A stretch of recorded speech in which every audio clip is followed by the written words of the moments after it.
with another live. Hopefully my hair is not too crazy in this video, y'all. Just now getting up. But anyway, good morning, you guys. It's a sunny, nice day here in Illinois. I'm really excited. I do have some news I want to share with you guys, but I'm gonna wait a few more days or maybe even weeks to let you guys know what's going on. But anyway, I just wanted to say welcome to this channel. It is called Live Narc Free, where it is all about getting free and staying free after dealing with narcissistic abuse. So today, you guys, I wanted to talk about two topics in particular. I wanted to talk about the narcissistic mother-in-law slash narcissistic parents. And I also wanted to talk about how I think somebody made a comment on my post basically saying like the narcissist will always return, even if you have figured them out or seen through the mask, which is true. And it's pretty much based off of drama, power and control and manipulation, right? But yeah, I kind of wanted to talk a little bit about narcissistic mother-in-laws. Um, and I wanted to talk about this, or it could be like maybe your partner's mother, or it could be like your boyfriend or girlfriend's mother is a narc. And I know I might be very, very early on here, so like I said, I don't know who's all gonna come on, but yeah, I just wanted to talk a little bit about narcissistic, whether it's stepmom, stepdad, in-law, and how they will use their like your children against you, meaning what they will do is tell your children or your child negative things about you. They may complain about you to your children or even to your spouse or your partner, talk down on you or make fun of you or bully you or demean you, degrade you. And the reason why they do that is because they want to make themselves look better. They want to make them seem like they're the victim. Essentially, they want to turn everybody against you, essentially to maybe get you to comply or get you to fall in line or get control over you and your household and your children. You know what I mean? Which is not right. And so you do just kind of want to keep that in mind. Just understand that they don't want you with their adult child. They don't want you in the family. They see you as a threat. They see you as a person to be kicked out of the family or a person to be manipulated and controlled at all costs. And if you come in the room, make sure that you say hi and all that good stuff. Give this video a like and make sure that you guys chime in on the topic. Let me know what you guys think. What are your thoughts and all that great stuff. But yeah, just understand narcissistic mother-in-laws see their adult children and your children, so like their grandchildren, as pawns. They see them as extensions of themselves. They see them as an object, something to be discarded, to be used, abused, and basically excuse me, they want to make you, thank y'all for the like. They want to make you like a mini narc.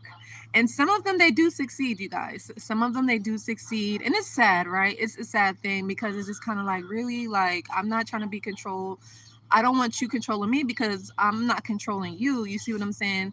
And it's like, what gives you that right to think that you have that type of power in my life? You get what I'm saying? And so if you're wondering what's the solution, and please feel free, you guys, to chime in on what you think. Or if anybody is watching this that's dealing with a narcissistic mother-in-law or father-in-law, I would love to know, how is that going? How is that relationship? Have you tried to get along or not get along? Have you distanced yourself or you've gone full no contact? Because for me, I realize, when you're dealing with a narcissistic a mother-in-law or a father-in-law, it's all about jealousy. It's all about competition. It's all about fussing and fighting and drama, chaos, mayhem, and that narcissistic mother-in-law winning at all costs. And it's just like, for what? You know what I mean? It's just because a lot of times, those in-laws, they're miserable. A lot of them, they feel like losers. They feel like failures. They feel like, you're coming in and taking something away from them. You know what I'm saying? And it's just like, no, I'm just trying to make your son or your daughter happy. You know what I'm saying? But you guys got to remember, these narcissistic in-laws, they don't see it that way. They see it like, oh no, you're taking my spot. Because with narcissistic parents or in-laws, they're like little kids. They're children. They need a lot of attention all the time. They need the focus on them. They need your energy. They need to be praised all the time. They need to be complimented and worshiped constantly.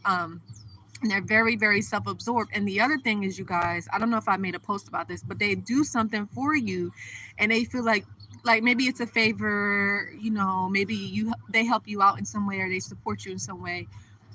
They will use that against you at a later time, and they take it as, oh, you owe them your life, like you owe them everything just because they did you one little favor, they helped you out maybe when you really needed it. They feel like you owe them everything, which is not right. It's not fair. And it's just like, no, you're not going to control me that way. And like I said, you guys chime in if you have anything that you want to say if you're dealing with narcissistic in-laws. And just understand that these people will never change. Never, ever. Never change. And anybody that's in the room, how is your Sunday going? What are you guys up to? I know it's early, right? It's like freaking early. I'm in Central Standard Time, so it's like 8:14. I know on the East it is 9, and on the West I think it might be like 6. So it is very, very early.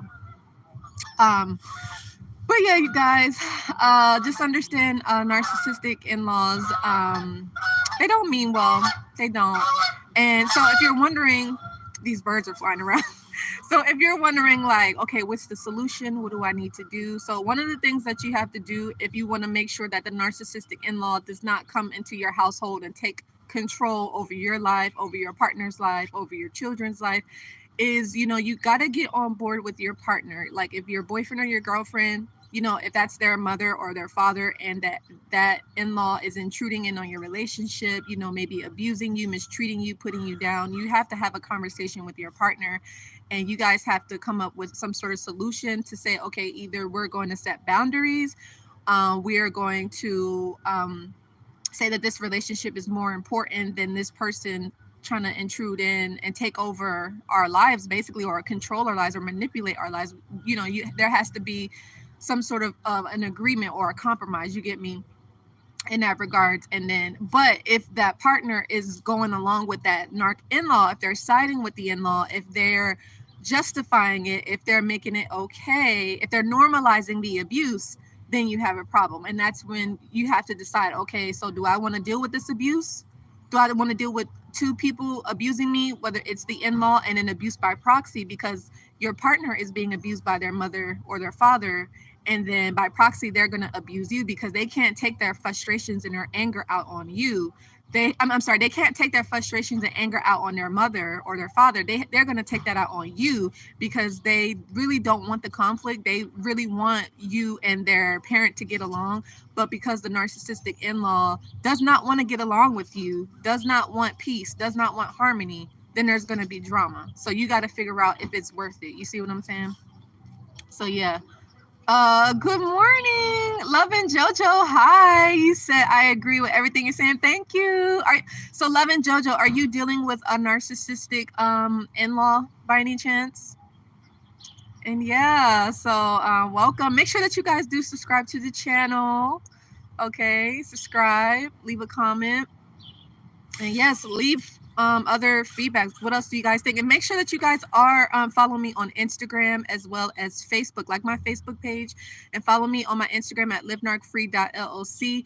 And I also wanted to say, if you feel like you just need some more support, if you want someone to talk to, or you don't want to feel alone, because I do understand, dealing with this type of abuse, it can cause severe depression, it can cause severe anxiety, panic attacks, and just not for everybody, but some people, they could have suicidal thoughts.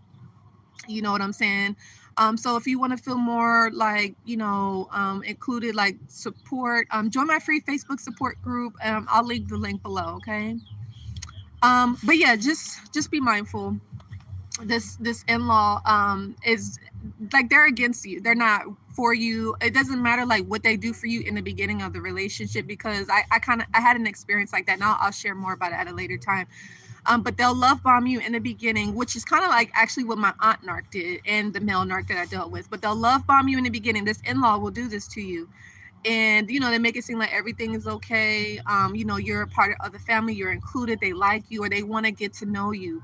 But see, that's what they use against you. So they'll say like, oh, I want to get to know you. They may like, oh, I'll take you out for lunch. Let's go out to dinner, or maybe let's travel to this place. And so that they may open up and express or say things that have happened to them in the past. But what they do, they say all this to say so that way you can open up and then you can express. Not saying it's anything wrong with opening up, but the thing with a narcissistic in-law is they use that information against you at a later time. So they use that information against you, and they use it to further traumatize you, further abuse you, further hurt you, because that's what they want to do. They don't want to like you. It's sad. Like, you would think, like, why is this person like being so evil to me? It's literally for no reason, you guys. And that's the sad part. It's just, you're literally an innocent victim. To be honest, you're an innocent victim here. And once you do decide to move forward, then you'll be a survivor. But it takes time, because that stuff is very traumatizing. You know what I'm saying? So, but yeah, like I said, you guys chime in if there's anything you want to add. But the other topic, you guys, I wanted to talk a little bit about, somebody left a comment on one of my older videos I did. I think maybe, was it 6 or 7? No, I think it was 5 or 6 years ago. And as I was telling you guys, this is the anniversary month of when I first started making videos on YouTube. It was back in 2017, February 2017, since I've been making narcissistic videos. So it's a journey. And it's exciting too. It's just like, wow, like I can't believe I've been talking about this for quite some time. And it's, it's had its ups and downs, because, the abuse is not easy. The pain, to deal with the pain is not so easy at all. And, it's just more so reflection. You know what I'm saying? But no, so the person was just saying, like, how the narcissist will always return. And that's true. And I think that's basically, essentially, the video was talking about, like, how the narcissist will always come back to you. No matter what, even if you have figured them out, like, you know something is off, they're toxic, they're unhealthy. You may not know that they're a narcissist, but you just know something is not right. You see what I'm saying? But once you figure out that they are a narc, maybe you expose them, or you call them out, or you may have said, like, hey, are you a narcissist? Or, like, do you have a personality disorder or something? They're still going to come back, you guys. And thank y'all for the like. I appreciate y'all. Yeah, they're still going to return, you guys. So don't think for a split second that just because you know that they're a narcissist, or maybe you exposed them, or maybe you tried to tell the new supply about the narc, right? Or maybe you try to tell other family members about the narcissist, or maybe you tried to, it could have been like maybe at a job situation, or whatever the case is, you tried to expose the situation. They're still going to contact you. So you just want to keep that in mind and understand that that's just hi. That's what it is, Yeah. So yeah, I'm just doing this. Oh, we're doing a video. Yeah. Oh, that's cool. Yeah. Where'd you get that? Yeah. That's nice. I got it from I think Shin online. Oh, Shin, okay. yeah. Do you make videos? Yeah, I You do, yeah. Oh, cool. Yeah. Yeah. So yeah, you guys, I'm not gonna be on here for too long, but I just wanted to chat with you guys. But yeah, just understand that. So I guess what all in all is just prepare yourself. So essentially, you just want to make sure that you set boundaries. You keep your emotions in check, and try not to allow the narcissist to get you upset, to trigger you, to ruin your day. Like I said, to steal your joy. Keep your power, keep your energy, and don't allow a narcissist toxic energy to ruin you, ruin your life, or ruin your future relationships, or ruin just anything that you have coming up in the future. You just want to make sure that, you can continue moving on in a positive way, productive and a progressive way. Because here's the key, you guys, and y'all can chime in and let me know. But the key to really, you guys want to know how to get under the narcissist skin is to be productive. Be productive, you guys, because that'll really get underneath the narcissist skin. And I got another comment. So who is good morning or good afternoon? Yeah, I'm catching this live stream from Gambia. Okay, Gambia. Yes, I remember. The truth repel the narcs. Yes. What time is it out there in Gambia? That's in Africa, right? Yeah, that's in Africa. Wow.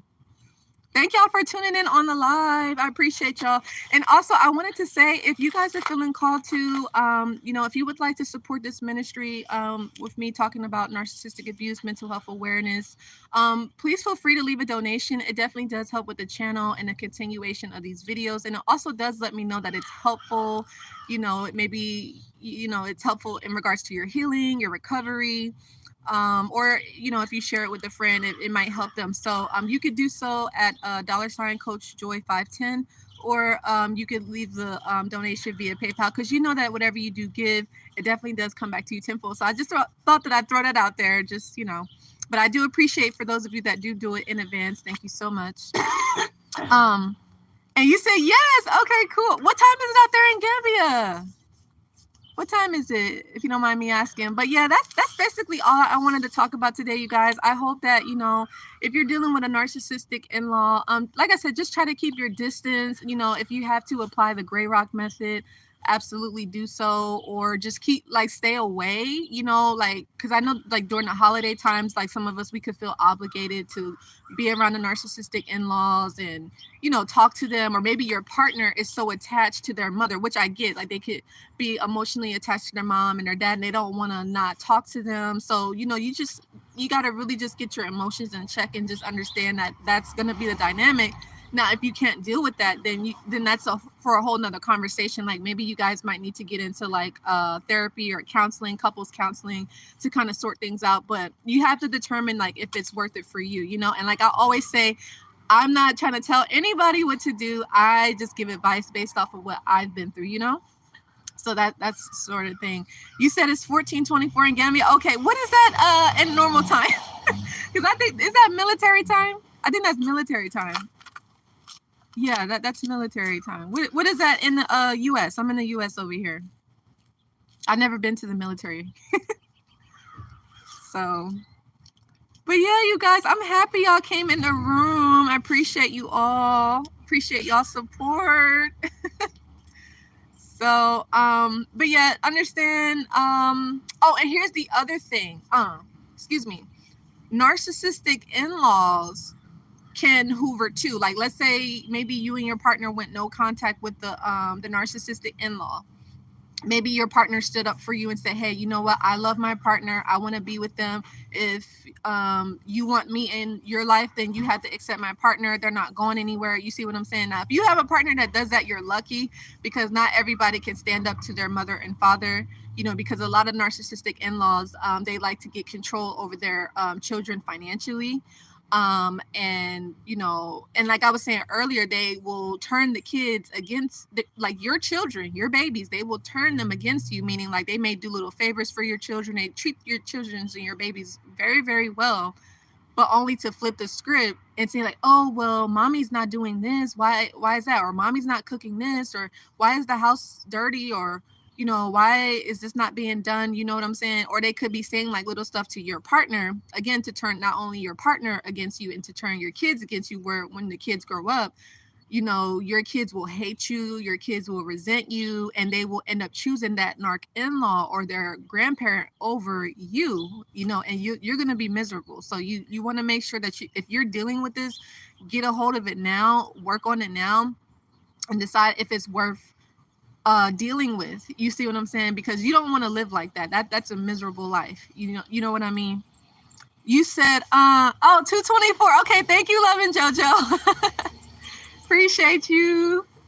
Okay, wow. It's such a long they're way far ahead. That's interesting. But anyway, you guys, that's basically the video. I hope that this makes sense. And like I said, if you're dealing with this, just understand you're not alone. There's many other people that have dealt with this and currently are dealing with this.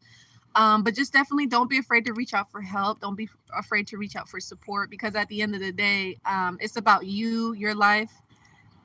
And Andrea Lewis, thank you for going live. You're welcome. You're so welcome. Is there any, and also, you guys, if there are any other topics that you guys want me to learn about, please leave them in the chat or leave it underneath this video, because as I always say, I want you guys to learn from these videos, and I want this channel to be a space where you can come get the education, get the information, and apply it to your life in some ways, some shape, or like I said, share with a friend or a family member. You see what I'm saying? So yeah, whatever other topics you guys want to learn about or talk about, please let me know. We can have another discussion like this. So but yeah, it sounds like this was good for you guys, right? You enjoyed this. I really hope so, because like I said, I know that this is a tough topic. It is, and it's not easy. It's not. I know the pain, and I know the frustrations, and I know, like, you could feel abandoned, you may feel rejected, you may not feel accepted. But the interesting thing that you could probably take from this is that this narcissistic in-law maybe could teach you a lot about yourself, or whether it's the in-law, or maybe it's your parent or your partner, excuse me, can teach you a lot about yourself, whether it's codependency issues, abandonment issues, addictions, loneliness, depression, or whatever, is coming up for you. It can teach you a lot, but it's not so easy when you're in it. But after the fact, even then, once you out of the abuse, or maybe you still might be in contact with your abuser, is still, a lot to deal with, So, but anyway, I love you guys so much. I'm signing out. I'm glad, and you guys can let me know if this was helpful or not. But I'm signing out. You said it seems I was not ready for the good woman. Wow, you said so I was with an evil woman, narcissist with children. Yeah, man. Well, sometimes we might need to experience evil, bad people, or not, I wouldn't say bad, but just people that are just not in a good space for relationships, because for me, I'm never the type of person to judge anyone, because I'm not perfect at all. So I don't want you guys, if you're watching, please do not put me on a pedestal, because I am not perfect. I make mistakes just like you and anybody else.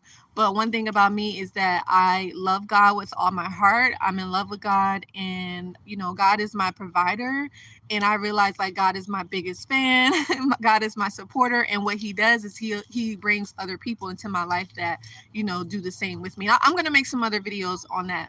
And I'm not a preacher, by the way, but I realized my relationship with God has gotten me to where I'm at now. And I realized, like, if I didn't have God in my life, I don't know where I would be. And interesting enough is if when after I stopped dealing with my aunt and the male narc, I built my relationship with God, and I feel like that was the key to my healing and my recovery. But like I said, that's for another video.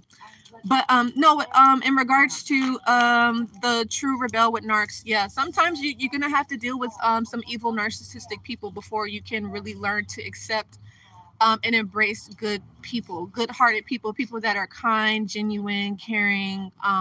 Because a lot of times, because we're so used to dysfunctional relationships, we push good people away, or we take for granted a person's true, genuine love, because for one, we're unhappy, or we're hurt, we're just disappointed with the past, or we're not happy with our lives, and we just might not be ready, and we might end up breaking that person's heart. Not saying that you did that on purpose, or that person did it on purpose. It was just like they was in so much pain that they couldn't receive your love. You see what I'm saying? Like, a lot of people, and you guys could let me know, many people have a difficult time with receiving true, genuine, authentic love. Like, a lot of people, not saying everybody, I'm just saying generally speaking, most people, because again, that's how they grew up, accept and embrace the toxic relationships. That's just what it is. This is what it is. And me personally, I don't take it personal. I see it for what it is, and I'm like, okay, just do, you got to do what you got to do,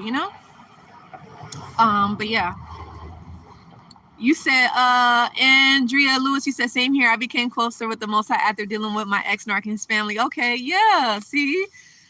And like I said, I'm not trying to give him any credit. I'm just saying, but it's just like, you will see that God was with you all along, and God didn't want you to be with them. It wasn't your best and your highest good, but there was a lesson that you needed to learn. But the key is you want to make sure you learn that lesson, because if you don't, either you'll become like your ex-narc or in their family, or you'll attract another situation, and it's going to repeat the same cycle. So you want to make sure that you're learning your lessons, and when you learn your lessons, that means you're doing the inner healing and you're doing your inner work. You see what I'm saying?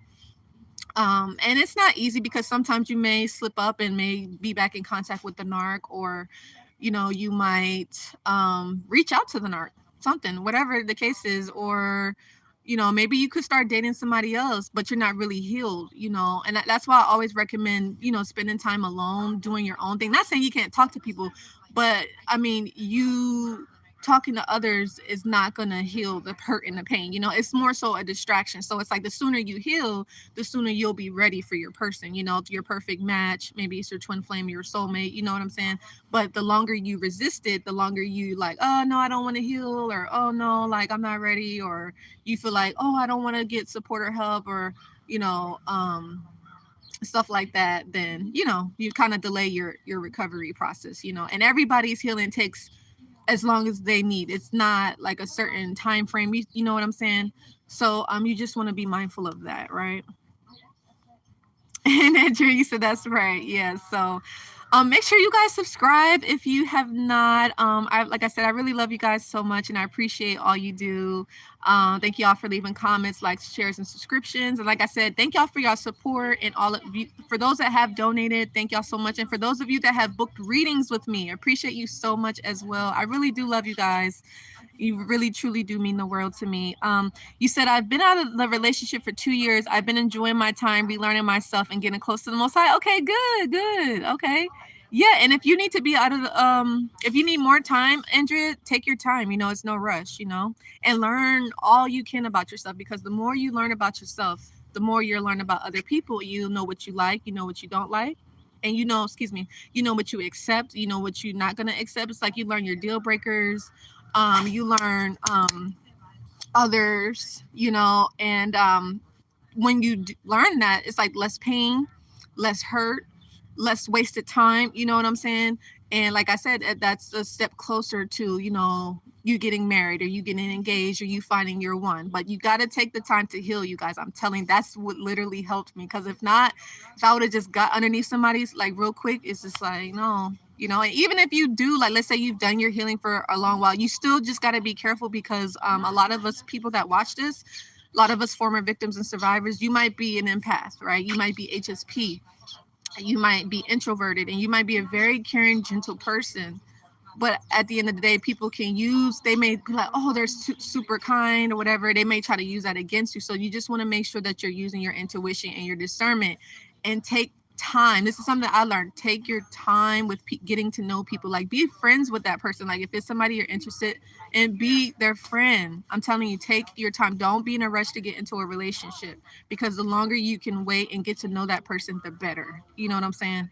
So, but anyway, you guys, I don't want to take too much of your time, but I just want to say I love you so much. Make sure that you do give this video a like, share, and subscribe, and I will see you guys in the next video. So yeah, that's basically that, and till the next time, take care. Bye. Oh, thank you. You too.